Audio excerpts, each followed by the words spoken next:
તો ખેડૂતના આત્મહત્યા મામલે હવે અમિત ચાવડાની પ્રતિક્રિયા સામે આવી છે। સરકારે પેકેજના નામે પડીકું જાહેર કર્યું છે। રાજ્ય સરકાર દ્વારા જે રાહત પેકેજ જાહેર કરવામાં આવ્યું તેને લઈને હવે અમિત ચાવડાની પણ પ્રતિક્રિયા સામે આવી છે। ખેડૂતોને વીઘે માત્ર 3500 રૂપિયા મળવાના છે। રાજ્યમાં 4 ખેડૂતોએ આત્મહત્યા કરી છે, ત્યારે હવે અમિત ચાવડાનું નિવેદન પણ સામે આવ્યું છે। અમિત ચાવડાએ જણાવ્યું કે સીએમને સવાલ, હજુ કેટલા ખેડૂતોનો ભોગ લેશો, તેવું પણ અમિત ચાવડાએ જણાવ્યું હતું। અમિત ચાવડાનું નિવેદન સામે આવ્યું છે। ગુજરાતના ખેડૂતોના સંપૂર્ણ દેવા માફ કરો તેવું પણ જણાવ્યું। તરફ ગુજરાતમાં ખેડૂતો આર્થિક રીતે પાયમાલ થયા છે, દરેક રીતે હેરાન પરેશાન છે, આત્મહત્યાઓ કરી રહ્યા છે।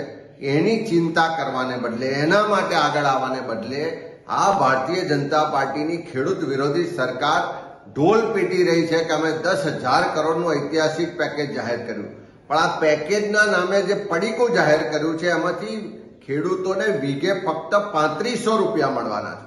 અને આ સરકારની આવી ખોટી નીતિને કારણે જે બુદ્ધિનું પ્રદર્શન કરે છે, જે ઉદ્યોગપતિઓ માટે લાલ જાજમ બિછાવે છે, પણ ખેડૂતો જ્યારે મરી રહ્યા છે એની ચિંતા નથી કરતા।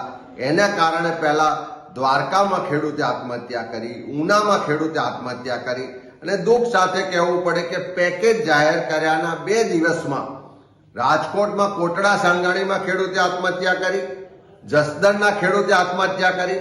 મારે ભૂપેન્દ્રભાઈ પટેલને પૂછવું છે કે કેટલા ખેડૂતોનો ભોગ લેશો, કેટલા લોકો મરે એની રાહ જોવો છો? ખાલી પેકેજની જાહેરાતો કરો છો, પણ જમીન પર જે હકીકતો છે એ તો જુઓ। તમે ખેતરમાં ફોટા પડાવવા ગયા પણ ખેડૂતોની હાલત ના સમજ્યા, એના માટે દયા રાખીને વધારે કેવી રીતે મદદ થાય એ વિચાર ના આવ્યો, ફક્ત જાહેરાતો કરો છો।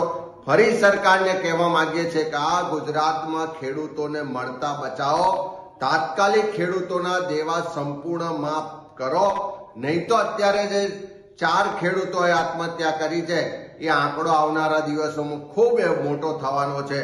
જો સરકાર નહીં જાગે, ખેડૂતો માટે મદદ કરવા આગળ નહીં આવે, એના સંપૂર્ણ દેવા માફ નહીં કરે, તો ગુજરાતમાં ખેડૂતોની હાલત ખૂબ ખરાબ થવાની છે। એની જવાબદારી જે છે એ આ સરકારની થવાની છે। ત્યારે સંપૂર્ણ ખેડૂતોના દેવા તાત્કાલિક માફ થવા જોઈએ।